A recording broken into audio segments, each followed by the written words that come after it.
માછલીઓની 30 પ્રજાતિ ધરાવતું 70 લાખનું નયનરમ્ય એક્વેરિયમ.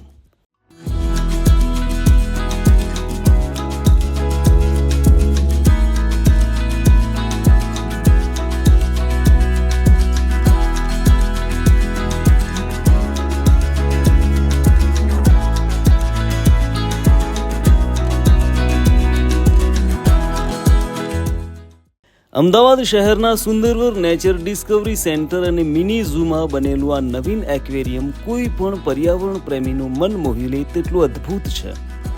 70 લાખના ખર્ચે તૈયાર થયેલા 4 એક્વેરિયમ ટેન્કમાં 30 જુદી જુદી પ્રજાતિની માછલીઓ જોવા મળે છે. એક્વેરિયમની બાજુમાં તૈયાર કરેલા પોન્ડમાં બાળકો માછલીઓને નજીકથી જોઈ શકે તેવી વ્યવસ્થા કરવામાં આવી છે. આ માટે શંખ આકારની ડિઝાઇન તૈયાર કરવામાં આવી છે.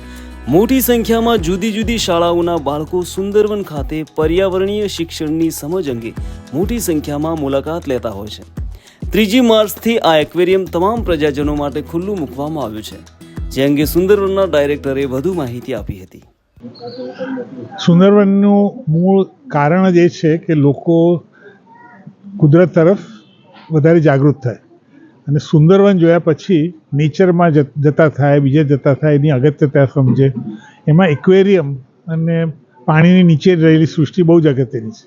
આપણે એસ્ટ્રલ ફાઉન્ડેશનની સહાયથી આપણે આ સુંદરવનનું એક નાનું એક્વેરિયમ હતું, એના બદલીમાં આપણે એક સરસ સુંદર એક્વેરિયમ ઊભું કરી શક્યા છીએ. સંદીપભાઈ, જાગૃતિબેન, એમને ખાસ થેન્ક યુ ફોર ધીસ.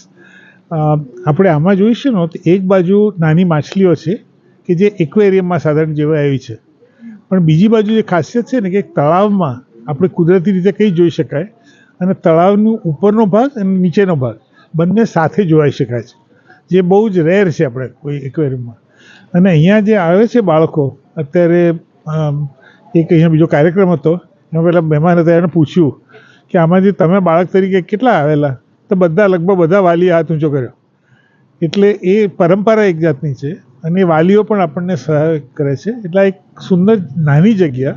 અને હું ઘણીવાર એમ કહું છું કે આપણે વિશાળ વસ્તુને જાણવા માટે ઘણીવાર આપણે મંદિરમાં જતા હોઈએ ને, તો મંદિર કેવું હોય કે નાનું હોય પણ એનાથી સમજવાની વાત છે. તો આમાં કુદરતને as a nature as a whole સમજી શકાય, એ આનો અર્થ છે. આજનો એક્વેરિયમનો અર્થ કે પાણીની જે અગત્ય છે એ પણ એમાં આવી શકે.